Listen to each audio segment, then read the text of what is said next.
welcome to Conversations with Nicole. Well, the world needs more laughter, and that's what Brian Blanton delivers.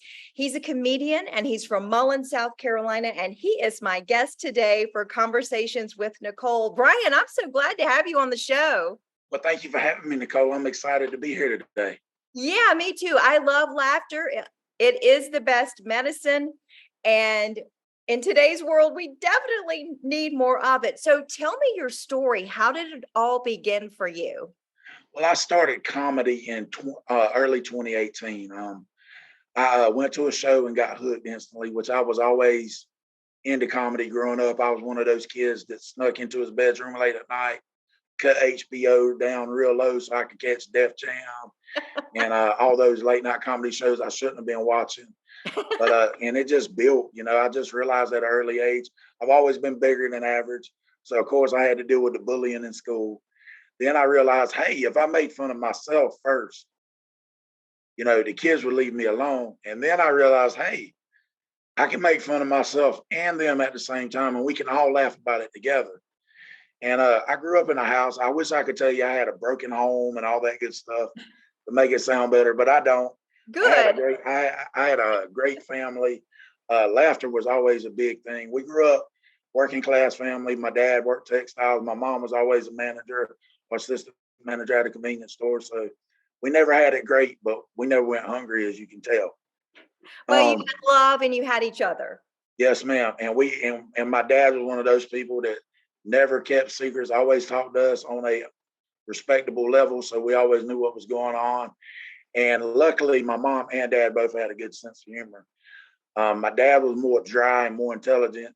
And my mom, if you come to a show, you'll find out she's probably 90% of my material because she's a little crazy, but I love her. I was going to say, so where do you get your material? You had a great upbringing, but it sounds like you had two witty parents. The thing is with comedy is if it's not relatable, it's really not funny because you have to be able to relate to the subject. I tell people this all the time, and I talk about it. The funniest thing that can happen to you afterwards, not when that happens, is stubbing your toe in the middle of the night going to the bathroom.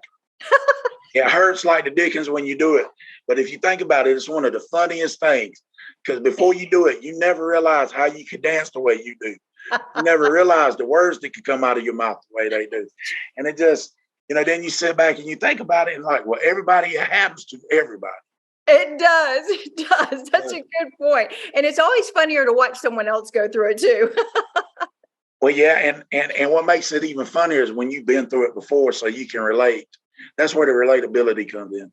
And with comedy being the way it is, what I tell people is comedy is the most honest opinion you'll ever get in your life. And that's where comedy's been facing a lot of backlash in the cancel culture and the woke culture, because we tend to forget that, look, these are only observations and thoughts of one person to try to make you understand that it happens to everybody. Everybody has issues and everybody has problems. But at the end of the day, we should all be able to come together, forget about those problems and laugh at it. And that's 100%. Just laugh. Just enjoy. That's our mission. Yes, ma'am. You brought up today's culture with a lot of people becoming so offended over everything. But as a comedian, that's kind of what you do sometimes. You poke a little fun. We all should probably just get a little bit thicker skin and just kind of ride with it maybe sometimes. Has that been a challenge for you? Not with me per se, because I pick on everybody. I don't discriminate. If it's funny, I'm going to say it. I have this problem between my brain and my mouth. It doesn't filter fast enough. So you can pick on the blonde news lady. I don't mind. I'll pick on me. Use me in your act. Well, who says I haven't already? That's true. When I got into comedy years ago, it was honestly probably a therapy. True. Because I was unforeseen to me. I was already suffering some major health issues back then. As I told you earlier, I suffered respiratory failure, and that cost me about 6 months of life because I was in a coma. I had to rehabilitate, but that's where comedy came in. When I came to, I realized, hey, most of the guys that checked on me were my comedy buddies. Those were the ones I developed relationships with. And it just motivated me. I was like, look, I got a second chance, so let me make this great. Yeah. And it has not been easy. It will not be easy, but it's a mindset of getting up and making it happen, because If you sit around and wait for somebody else to create opportunity for you, you're wasting a lot of time. Right. You have to And, go, you have to be out there. You have to be actively seeking it. yes, ma'am. And that's like when we started our home club down here is Comedy Cabana. Yeah. We recently had another club called Carolina Comedy Club, which I had the privilege of starting out and working at both. But unfortunately, one of them's closed, which is the Carolina Comedy Club.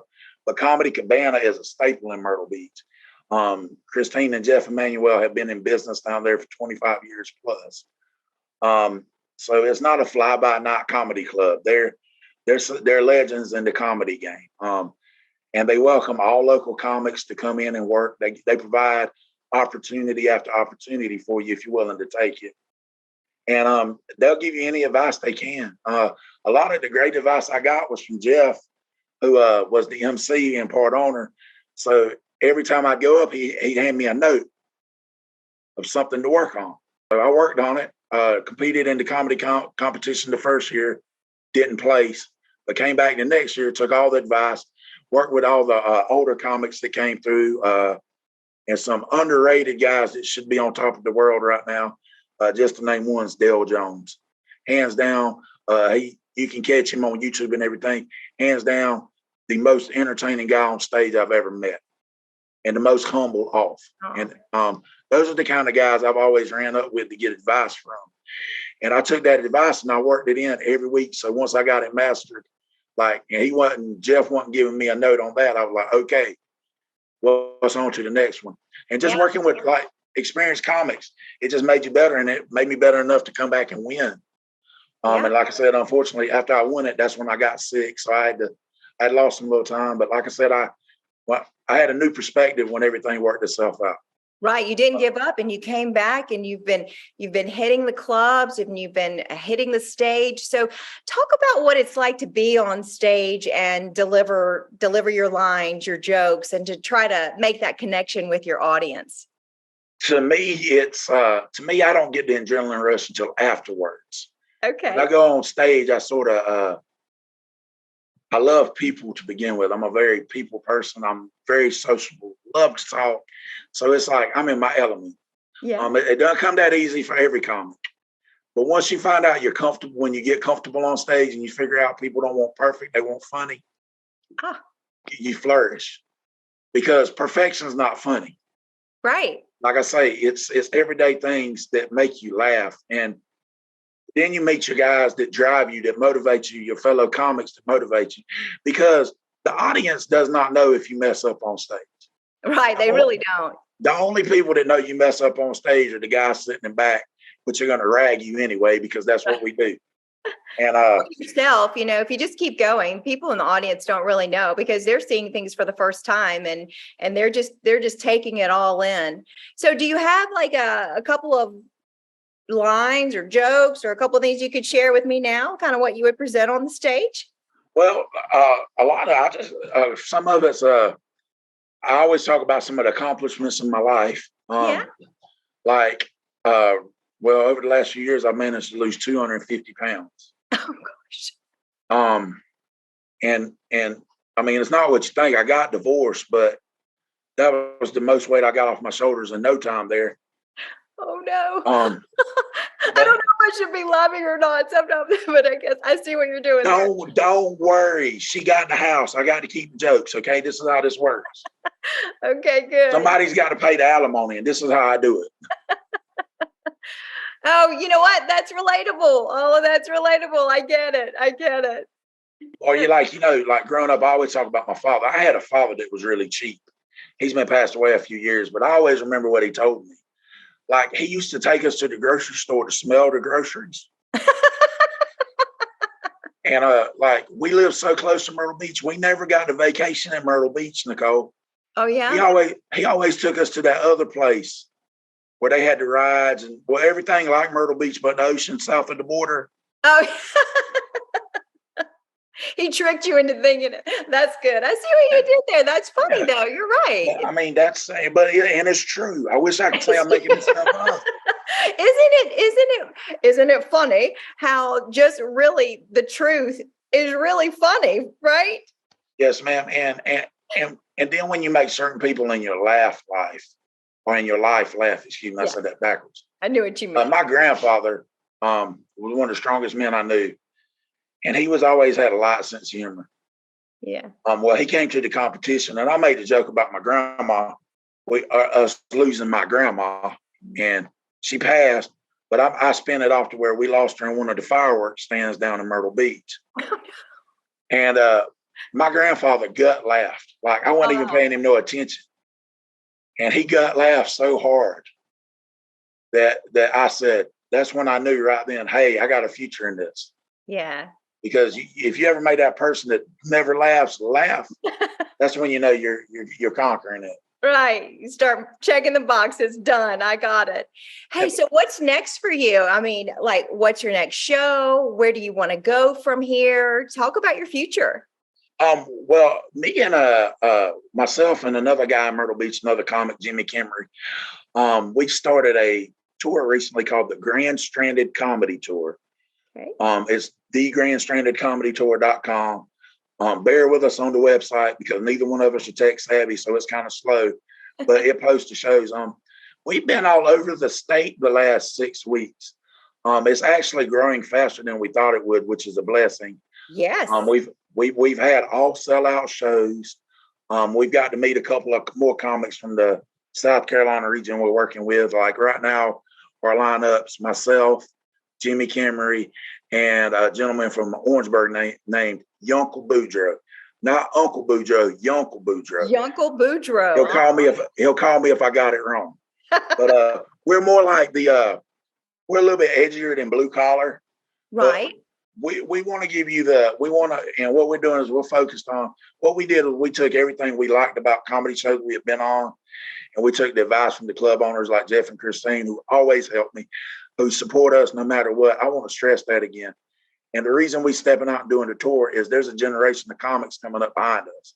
Yeah. So it's time for us to step up and make a way for them, just like Jeff and Christine did for us, so they can gain the experience that we gained. Everybody in the Myrtle Beach area, we're all doing something different. Christopher Woolley, who's another funny comic, he's writing for a late night show in Charlotte now. Right. And he's working on some stuff for himself.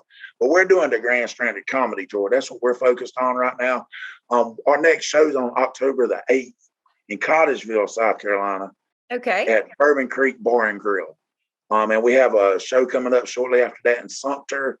They can check all this out on our Facebook. The Grand Strand is Grand Stranded, not Grand Strand. You're right. I always want to stress that because we went to Myrtle Beach and got stuck somehow. So now we're trying to break out. I like it.